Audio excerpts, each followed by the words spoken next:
You're listening to The Recovery Switch, where victory lives, with Nicole Elizabeth Squires, only on LA Talk Radio. Well, welcome to The Recovery Switch, and thank you for joining us today. Today, our guest is Sharon Youngblood. She's going to share with us the new song called Save Me. And Watina Alexander, she's here to tell her story about sexual abuse, drug-addicted parenting, and showing how you can recover from the situation. So right now, let's turn to Sharon. Everyone who don't know and some who does knows she's my daughter. And she is releasing her album. She has an Indiegogo fund program that she's doing right now. And I asked her to share with me one of her songs, and she's sharing Save Me. And Save Me, you got to tell me a little bit about Save Me before we play it. Sure. Hey, Ma. Hi. So Save Me is pretty much about a girl who's in a really tough relationship. I'll say a bad relationship. And you know those times when girls they force themselves to kind of get over it or push through it, or, through their bad relationship, through whatever, the troubles or whatever you're going through. And this girl is pretty much saying, save me from myself. So that pretty much means, instead of getting out the bad relationship, instead of getting through and just letting go of this guy, she stays in it, she stays in it, she pushes through it. And so it's pretty much saying save me from myself, because she doesn't need to be in it. She doesn't need to be in this bad relationship. So it's like, take me out of this place. Somebody help me. Somebody save me. Somebody pull me out of this dark place that I'm in, that I'm keep giving it to this guy. So that pretty much sums up the song. And does this relate to anything that happened when you wrote it? Sure. Yeah, we've all been through bad relationships, and so, of course, I've been in that place where I'm like, why am I still in this? Why am I still making myself suffer? And just give myself to this man who doesn't really know how to treat me, or doesn't know how to call me and see me as a woman that I'm supposed to be seen as. So, yeah. When you told me Save Me, I thought it was appropriate for the man, because for this show, I felt like Save Me represents saving you from pain, saving me from situations. Just save me. Yeah. Because somebody help me, because a lot of people are in dark places right now, and they just want somebody to reach down and save them. Right. So I thought that was so good. Although with sexual abuse, you're asking for somebody to save you from everything. That's everything. Anything that doesn't bring you hope or light. So sure. I thought it was a good song and appropriate. Now, I know it is on Kiki-Share? Right. Share? Sorry. Yes. Kiara shared Kiki Share. Yeah, Kiki Yes. She actually did this song for her record. It's been out for maybe about, maybe 8 months now. And I'm not sure exactly the timeline, but she does have it on her album. She's performed it, and it's very exciting. Oh, I was excited for you. Good. So if you can, Chuck Mason, who is our sound guy for the day. Hey, everybody. Can you please? I'm going to say everybody's looking mighty fabulous tonight, thank too. you. Well, thank you. Beautiful, just beautiful. Yeah. So can you play the song? Because I want to share it with everyone. All right, let's do that.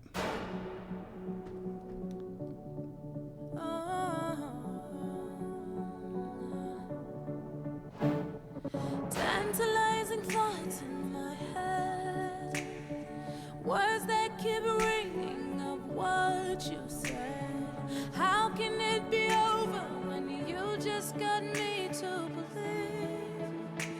Yeah, was I a chess in your game, knowing I'm one that you can't replace, mirroring scars from the past I was meant to escape. Yeah.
That was on point right there. What do you think, It Watina? was awesome. Thank you.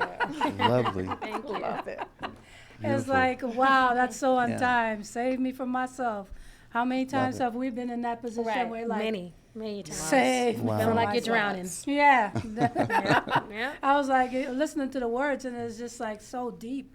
Yeah. And I just I appreciate you sharing that. And as we listening to the Save Me song, I want to get to Watina. You are ex-model, had a modeling agency. And that's where we first met. Yes. And well, I shouldn't say ex-model, older, mature model. And now you're a motivational speaker, and you do many things. So I wanted to let the world know a little bit about your story. Your story is so moving and emotional and empowering at the same time.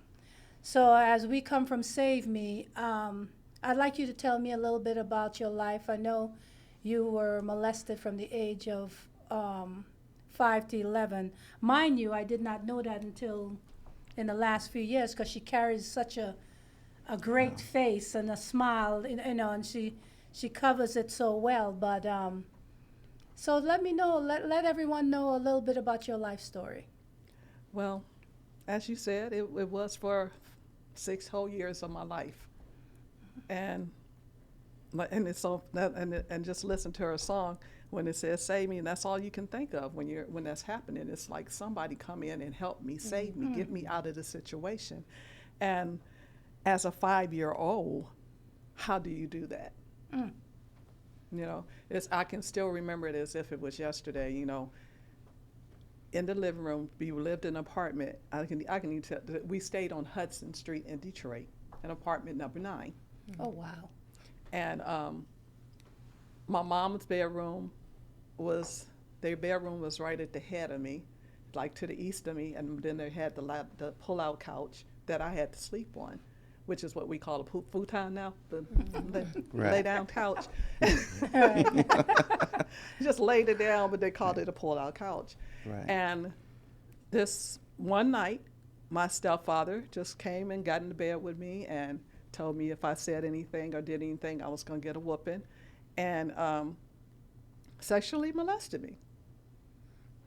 My mom was in her room asleep. She had no idea what was going on, and I was told I better not make a sound. So, of course, 5 years old, what do?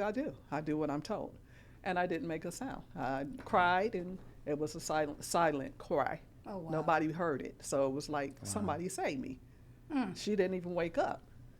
The next day, I'm 5 years old in kindergarten. I go to school, no panties, just go to school. Get up, get dressed, skirt on, and went to school. Wow. Nobody knew. She didn't. Yeah. She didn't dress you. She didn't check you. Nothing. No, I was old enough to dress myself. I dressed myself and went to school. Wow. Wow. And so this continued night after night, or what was it frequent? Not night. It was frequent, but not night after night. It was at least 3 or 4 times a week Oh, wow. for 5 years of my For 5 years of my life. Oh, wow. So at the age of 11, it stopped. It stopped. Do you know any reason why it stopped? I don't know the reason why it was stopped. I just was happy it stopped. Wow. to say the least. Yeah. It's like God saved you at that point. Yeah, he did. He did save me. So in this process, your mom got on drugs at 10. When I turned 10, that's when my mom and my stepfather started using drugs. And then your great grandmother was a part of your life also. Always. She was always in my life. So, but you told me the story that you were taking care of your siblings at the age of 10. Yes. And even the things that your grandmother gave you to take back to the house, you know, your mother, the people around would steal the stuff from you, right? It wasn't steal. They just took it and sold it. Okay, still took it and sold it. I'm 10 years old. They didn't have to steal. Right. They just take it, Right. leave the house, and sell it for drugs. So, with you being a 11-year-old, having to take care of your siblings. Describe what that meant. That meant making sure they were dressed, fed, and clothed. Fed. Fed. So if we had no food in the house, I was the one who made sure there was food there. That means if I had to go out and steal food, guess what I did? I went out and stole food so me and my brothers and sisters could eat. Wow. And when did you get to a point that you finally, well, I'm assuming you've never told your mom at 11. When did you actually tell her, or what's going on? I'm confused. Your mom is right there. So when does she find out? She finds out when I turned 16 years old after I had my first child. Okay. So you had your first child, 16, and you told her. What was her response? She didn't believe me. She just told me I didn't like him and I was lying on him because I did not like him. And this was your fear, right? Yeah. Well, it was my fear, and to me it was a fact. Because as I grew up, she would tell us, I don't believe what anybody says about him unless I see it myself. So that's something I heard from day one. And then he would do things and tell her things, and then I would get a whooping. So it's like it was a fact to me. It wasn't a fear, it was a fact to me.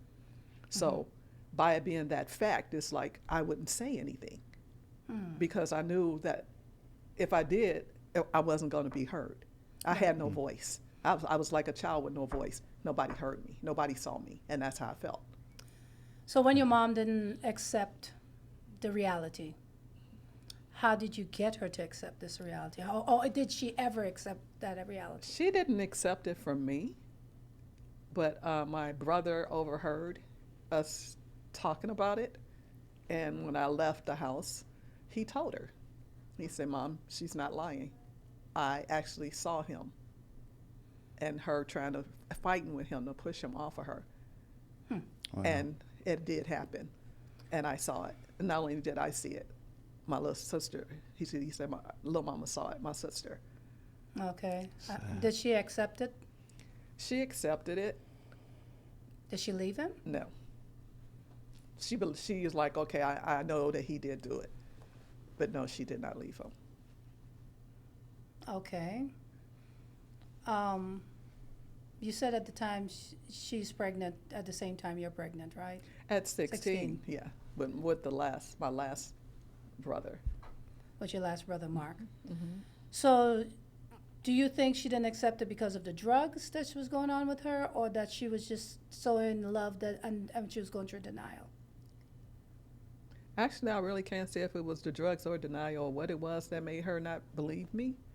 She didn't believe me, but she had to accept it. Now, why she did not leave him, I can't say. To this day, I really can't say.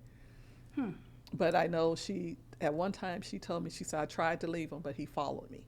I'm like, well, he followed you, didn't mean you had to let him in. Right. But, it happened. And that's what I had to deal with in my childhood. Yeah, that is extremely hard for anyone to have to deal with. But what makes me so stunned in this whole situation is that you've become a person that's so giving, so caring. Matter of fact, right now I know you're taking care of your mother, and you do it with honor. So, with all these stages that you have, you've gone through, how did you get to turn it around? How did you it became this person that's so resilient and so determined? You became a model. You had a modeling agency. That's when we met. I had my music production company. But what is it in you that makes you this person that's so resilient and so happy and so loving? Well, you know that song, Praying Grandmama? I had one of those. That lady prayed and prayed, and she was there for me. She showed me love. She nurtured me. She comforted me. She was there for me. And not only me, but my family. And she instilled a lot of morals and things within me that I probably wouldn't have got if it hadn't been for her. Did you tell her about the situation? After I got older. Not at Not while 16. I think I told her about 17, 18. And what was her response? Why you didn't tell me? Because and then all of my response was, I was scared. You know, I mean, after hearing constantly, you gonna get a whooping, and seeing that and hearing constantly, I don't believe in it until I see it. And how can you see it? My mom could see it if she wasn't there. So Right. for me to be able to tell her, already knew in my heart that she wasn't going to believe me. And then when I did tell her, what I felt was true. Right. So it was like I couldn't tell because I knew I was going to get in trouble, and I didn't want to. I didn't know that I could go to someone else and tell because it wasn't my thought. I'm a kid. Right. I haven't comprehended that I can go to another adult in my family and tell them that they may be able to help me. And that's part of the problem when you're being abused, Right. is that you don't think about everybody else around you that you might be able to tell because you're scared. Right. And you have to overcome that fear. And then you're thinking, okay, what did I do to make this happen? So you have to overcome the fear of what can I do who can I go to? And then at the same time, how can I get over what everybody thinking it's my fault? Yeah. Well, I know there's a lot of people going through what you're going through because the statistics says 42 million people are molested in America every day. So not every day, but overall, 42 million people, and 1 out of 4 women are molested, and 1 out of 6 children, boys are molested. Usually done by a step parent or single parents seem to have a lot of the problems. More African, Latino, over whites. Disabled kids are getting molested. So the statistics even say that children are more molested than adults. Because children are scared to speak. Yeah, but it's not a issue that is readily talked about because so many kids, they said 47% of children are too afraid to come out and say it. But there are so many programs and things that are done for adults that are raped. But the children issue is it needs to be dealt with, helped, because so many broken adults are coming out of this molestation situation. Maybe we could talk about the fact of how did you recover? Well, like I said at the beginning, I had a praying grandma that prayed for me, and she nurtured me, and she taught me. And through her prayers and her teaching, it helped me come out of feeling like I was by myself and alone. When it happened, all I can think about is, what did I do to cause this to happen? Yeah. What am I doing that's making him want to do this to me? And then at the same time that he's doing this, I'm being told, you know I love you, right? Really? What kind of love you gonna have for a 5-year-old that way? That's really. So you're constantly hearing this, and you don't know how to deal with this as a 5-year-old child. Well, he says that Well, there's a caller. We lost it. Okay, that's We'll okay. call back. Yeah. Yeah. So, and then with that, and my grandmother putting me in different activities and keeping me with her, and all I can do is say, but God, Right. because that's the only way I could make it through all this. Well, with all the people going through depression and in pain, I know your grandmother's there. Some of them don't have grandmothers. Some of them, everybody has abandoned them. And can you give them a word of advice, a word of help to, show them that they don't have to stay down? There is recovery, because you are always so traveling, moving forward, doing this. I mean, she's so like, come on, let's go. And she's feeding everybody, and you're always doing something. something happened in you that, besides your grandmother, but you're such a determined individual. And that You was- refuse to let anybody That tell was you. grandmother too, Okay. because what she used to tell me is my greatest revenge for anybody was my Caller's success. back. Want to take the call? Yes, sure, Okay. go ahead. Here we go. Thank you for calling Recovery. Switch. Hello? Hi, how are you? I'm doing fine. Okay, good. I'd like to comment on Nicole. I'm listening to the show. I'd like to, first of all, thank you for sharing the stories, and to the young lady in the black jacket, you have a great story. I want to share something that's personal. This is a very touchy subject, but my mother herself was a victim of one of her own brothers. Oh, wow. And, it's not a story that I share much. My name's Dion. I heard you speaking about how people try to make you feel comfortable. I love you. I do this. I do that.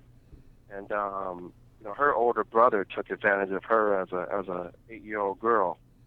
Oh, my And gosh. he was 12 or 13 at that time. And she didn't know better. When you're dealing with a teenage boy and you're an elementary kid, it's a big age difference. It doesn't seem like it, but it really is. It's a big influence over you. Yeah. It is. And- My prayers and thoughts go to everyone who shared their stories. Dion, I Nicole- appreciate you're sorry. telling your story and sharing this with us and calling in. Because, more of this people need to hear more about this because too much of it has been hidden for so long. Too long. Yeah, it is. Thank you guys for taking the call, and keep your heads together, and you just have to keep fighting people that are like this. And I think that they need to be exposed a lot more than what they are, because a lot of times these things go unheard of because no one speaks about it out of fear. But deep down, those people that do these things are cowards. They will Yes, not they are. do You said anything in retaliation. You'd be amazed. Once you expose them, they get embarrassed and go and hide. Oh, yeah. So please, everyone who's listening, don't be scared to come forward. Speak your voice. Speak your mind. Tell everybody. Oh, That yes. coward Great. will tuck their tail. Absolutely. Yeah. Thank you, Well, Dion. yeah, Thank thank you you, so Dion. much. We appreciate your call. Awesome. Thank you. Oh, God All right. bless. Take care. He is so on it. It's Yes, like he is. that's why we're doing this. We want to let Yeah. everyone know out there that there is recovery for your pain, your hurt, your loneliness, the emptiness, and everything that's been taken from you as a child. It was taken. You didn't give it, That's and that's right. not a form of love It's not. in any way, shape, or form. So, it's time. The only way to recover is to speak up.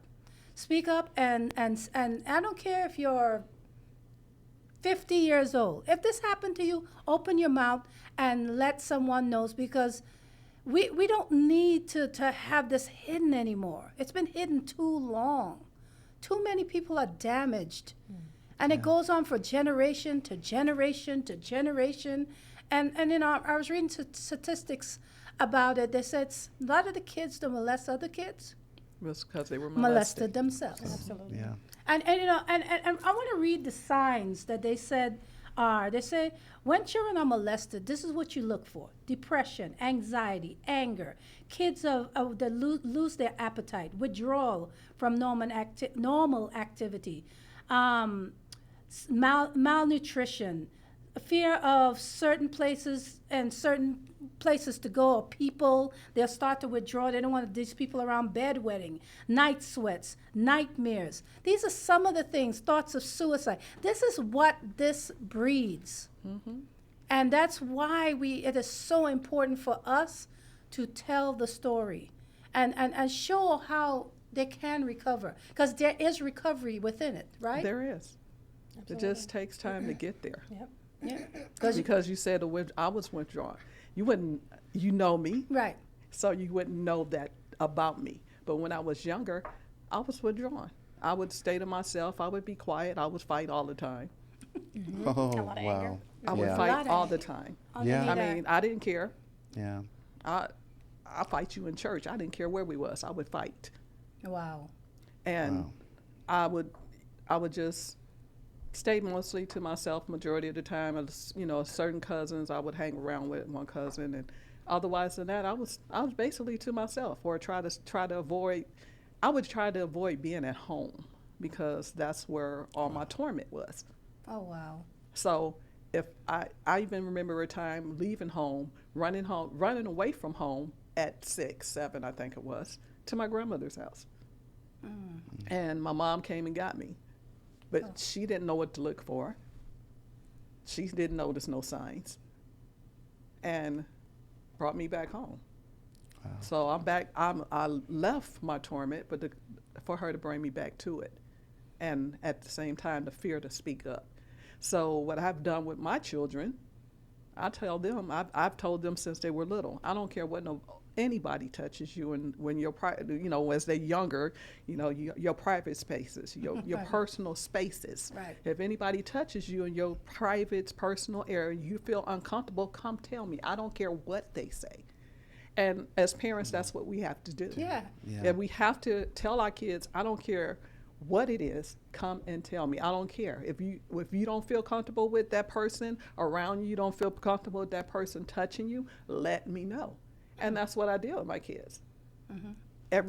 They tell me Your more than grandkids, everything. grandkids, everybody. They tell me sometimes now that they're grown more things that I want to know, but Of course. that was something that I did instill with them, that you can come talk to me about anything. I don't care what it is. I don't care what anybody tells you. If somebody say, well, you know, if it's somebody they know, they say, well, I'm going to do something to your mom. Don't worry about them doing that to me. I'm going to do something to them before they can do it to me. Right. And come let me know. Exactly. And we have to tell our children that, because we want our children to be empowered to the point where if somebody touches them and they threaten them to the point where I'm going to hurt your mom, I'm going to hurt your dad, because as a child, hurting my mom and dad, that's my everything. So we have to get that in their minds, that mindset where regardless to what they say, I'm not going to be hurt. I want to do what I can do to help you. So if somebody's hurting you, regardless to if they say go on and hurt me, make sure you come and tell me. Right. Because mama can handle it, daddy can handle it a whole lot better than you can. Exactly. And I can get this taken care of where it won't happen to you anymore. And that's what we have to do. And that's what I did with mine. That's good. That's good information, because, you know, a lot of times the conversation doesn't come up. Because if you've never gone through it, you know, in this day and age, kids are seeing so much more on TV. Too much more on TV. On videos, and things are becoming so regular to do things. I see on the Desensitized. yeah, exactly. Yeah. I see Facebook and I see parents doing things in front of kids that are so inappropriate, I think, because you need to teach them some sort of decency, some sort of Right and wrong. right and wrong. Exactly. Exactly. It's like, you know, too many times I see this. It's like morals and everything is going to. I'm not a person that preaches. I'm very open, and my kids know that. I'm very straight with them. But I believe there has to be some lines. Well, they're kids, so you need to give them some boundaries. Thank you. They need There it is. boundaries. There it is. Children have to have boundaries just so they know what to expect and what not to expect. If we don't give them any boundaries, they're to accept anything. Yeah, and it So- seems like these parents, it's like in the clouds, like, do you not know there are predators out there?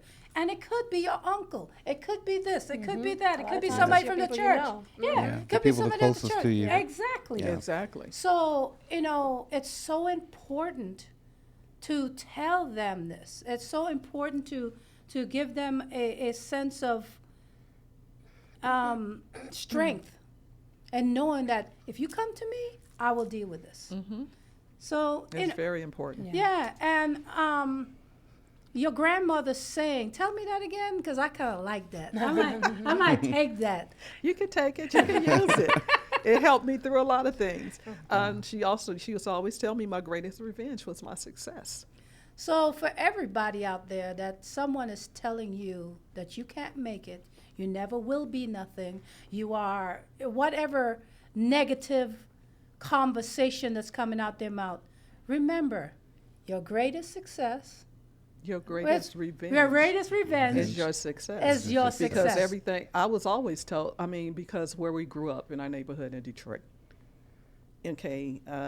girls I hung out with, their parents would tell me, "You're not going to graduate." "Oh, I'm not." "Why?" "Because your mom is a drug addict." What does that have to do with me graduating? What kind of Wow. thing is that to say to somebody? You know, and I'm pregnant with a baby. You don't need to have a baby. Why don't I need to have a baby? And your daughter's pregnant at the same time. I'm pregnant. She doesn't need to have one either. But that's different. How is it different? Because your mom is on drugs. So you can't have a baby. Because if you have a baby, you're going to drop out of school and you're not going to be successful and you're not going to make it. Okay. So what did I do? I graduated Tell high 'em, girl. school. There you go. I walked down the street in my cap and gown with my diploma in my hand because they said I wasn't going to do it.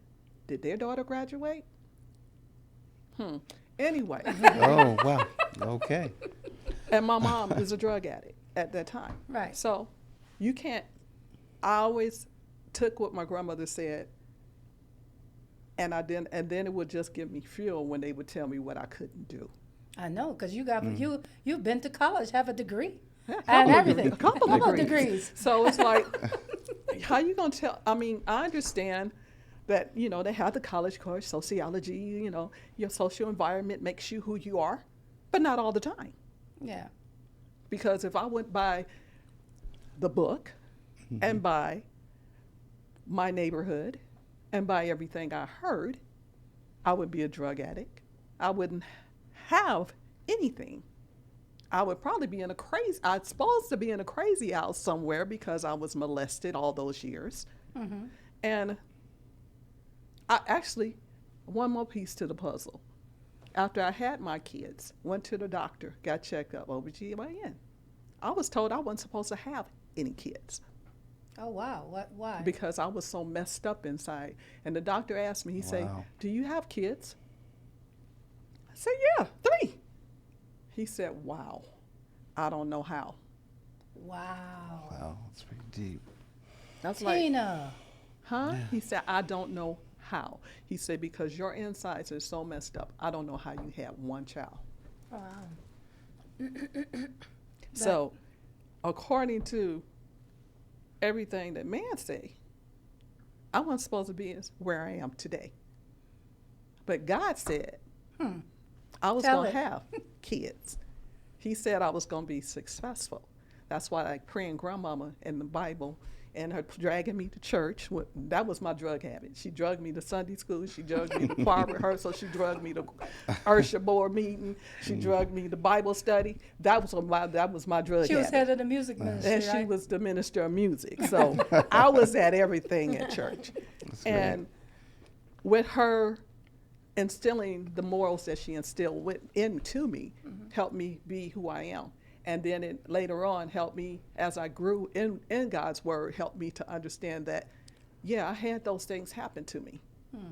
But they didn't break me. They made me Yes. who I am, who Right. God had a purpose for me to be, Right. to come out and to be able to say, but God, if it wasn't for him, I wouldn't be here. Amen. Amen. For sure. So also, tell me, how did you get over the pains of, I know a lot of young women who have been molested have a problem with men in general. So how did you get, because sometimes they end up not being with men anymore. They go to women. As far as I know, you love men. I love I men. stick around all the time. Stick around. I'll become extremely promiscuous. That's so true. And you know what? Part of the sleeping around all the time promiscuous is part of it. Being promiscuous? Yes, because it was something that was woke up in them when they were molested that they didn't know how to deal with. And that urge, it's like a woman with her husband. You want that urge Right. fulfilled. Right. And they go out and they try to fulfill that urge that they get however they can. Yeah. So that's why some of them are so promiscuous. And they can't, I mean, they have to know that's part of it Right. in order to get over it. They do say kids, one of the signs is they start Promiscuous. playing with themselves. You know, what's it called? Masturbating. Masturbating. Yeah. But that's not just that for that, because some kids do it when they're younger because they like the way it feels. Oh, okay. Well, I don't know. They said that was one of Yeah, the but signs. that is, but if they're doing it out of nowhere, I would, if I was a parent, I would go and talk to them and find out what's going on. If they have to use a puppet to do it, or a doll or something and ask questions, I would do that. Because that's the way that, I mean, they might not understand all the words that they're saying, but if you take a doll or a puppet or something and say, well, did somebody touch you here, here, or here? Then they can say yes, Right. yes, or no. Right. Yeah. That's True. making You a know, safe Yeah. You environment. make for them it, to you say do it. that, and that's the way that you have to deal with little kids sometime in order for them to feel comfortable in explaining it. So But with the men, with the man is they kind of don't like. what's the stages you go through with You that? just go through stages. I mean, it's just stages. I mean, 'Cause I know a lot of went these through women- those yeah, stages. okay. I mean, Tell us about it, because, you look for love in all the wrong places and all the wrong faces. You're just trying to fulfill that need that you have, right, Wow. and then to finally get loved. to get Yeah. love, if that's what you want, if you're not afraid of love, What you mean Yeah. by that? because it depends on the molester, on how much he has brainwashed you. That's the only way I can put it, is brainwashed, because they say and do certain things, and at a younger age you tend to believe what they're telling you and what they're doing. Like I said, my stepfather, he was molesting me, and at the same time he studied telling me, I love you, you know I love you, right? I love you, you know I love you, I love you, and you could get everything you want, you know I love you. But at the same time, I'm like, love? If this is love? As I got older, Love hurts. I don't want love. Yeah. Right. I don't want anything to do with love.